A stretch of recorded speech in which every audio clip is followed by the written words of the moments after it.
What's good, Canucks fans? The Canucks practiced today ahead of their big match against Florida tomorrow night, and they had all of Pettersson, Boeser, and Dickinson back in the lineup. Let's break it all down. I am Canuck Clay, and this is my Canucks take all in one take. It's Clay's Canucks commentary for Monday, January the 10th. If you're new, here's what you should do.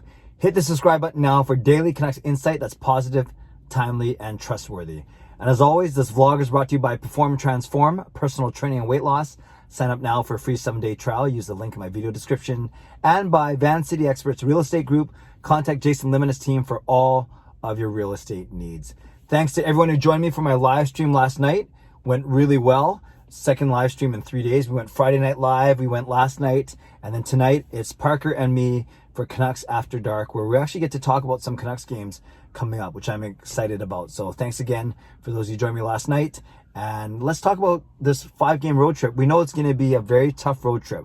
We've got Florida tonight, Florida on Tuesday night, Tampa on Thursday night, then Washington, Carolina, or Carolina and Washington. Can't remember the order. I just know it's tough.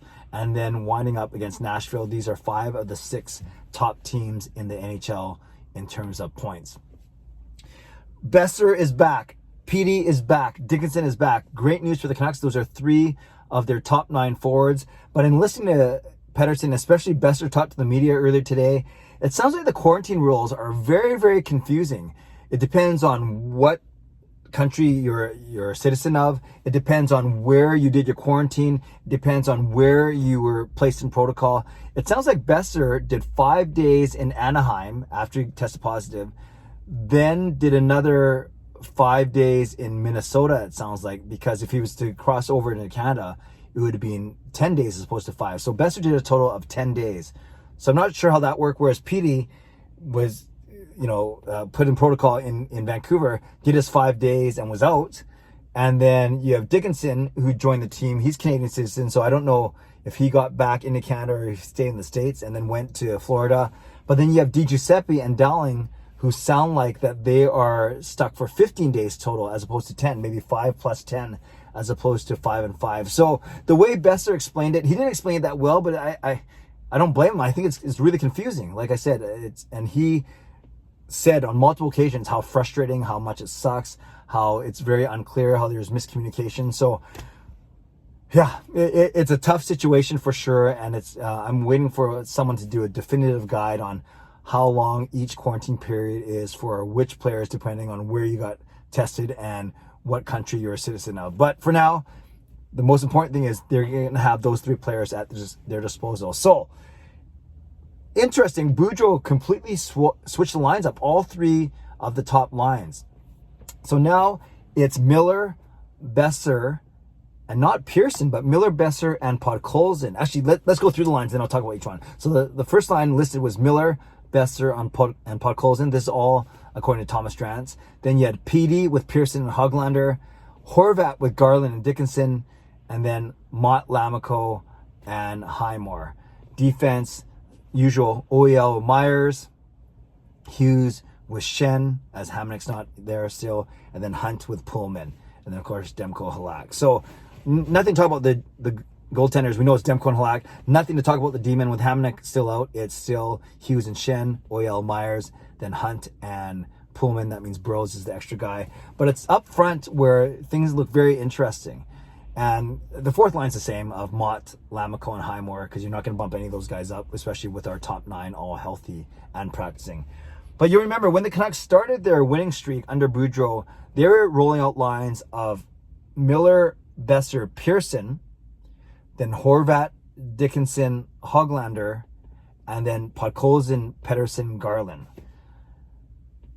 And we especially like the way that Boeser was finding his game with Miller, how also Miller and Pearson became doing some great work on the boards, forechecking.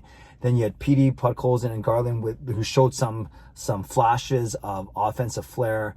And then you had Horvat, Dickinson, and Höglander actually serving as your de facto shutdown line. Well, now all 3 lines are swapped. So let's kind of look at what maybe Boudreau's trying to do. And again, maybe they don't play with these lines tomorrow. I think they will, though, because why would you practice and not use these lines? So the first line of Miller, Boeser, and Podkolzin. Well, Miller and Boeser, we know, played together very well, 2/3 of the Lotto line, and Boeser was playing very well before he entered into the NHL COVID protocol. So no problem there. And Podkolzin, I think this is almost a promotion for him. If you call this the Canucks top line, now you're seeing Podkolzin on the top line. Podkolzin has played very well in the past few games. And remember, he's been playing alongside Miller for the past two. It was the kind of Miller with the two young guys, of Miller with Podkolzin and Höglander. So Miller stays with Podkolzin that way. So I like the look of that line. Boeser, a sniper. Podkolzin and Miller can do a lot of the dirty work along the boards. And we know how valuable Miller's been to this team. So I like the look of that line for sure. Next line listed, interesting one, Pettersson, Höglander, and Pearson. In Pearson, you have the guy who can muck it up along the boards and go to the net and create some loose pucks.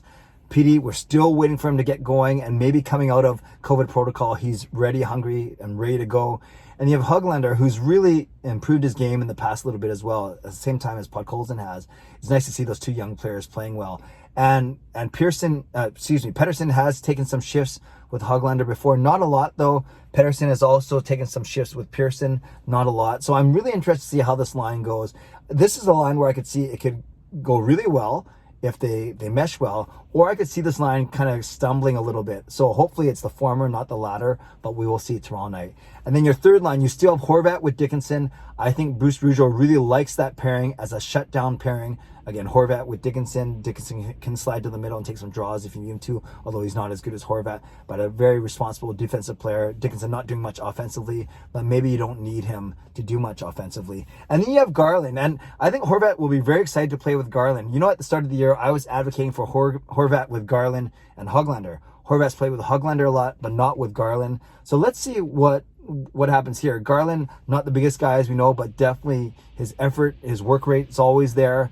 Not the best defensively because of his size, but he'll still put in the effort, and he gives that line a bit more of an offensive punch, maybe even more than maybe Höglander did when he was playing with Horvat and Dickinson. So I see three very even lines here.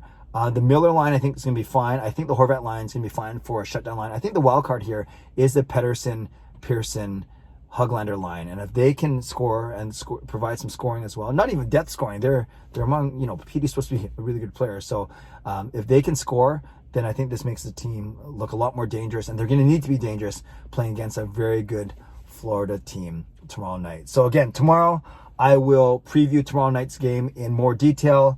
Also tonight, Canucks After Dark, Parker and me at 10 p.m.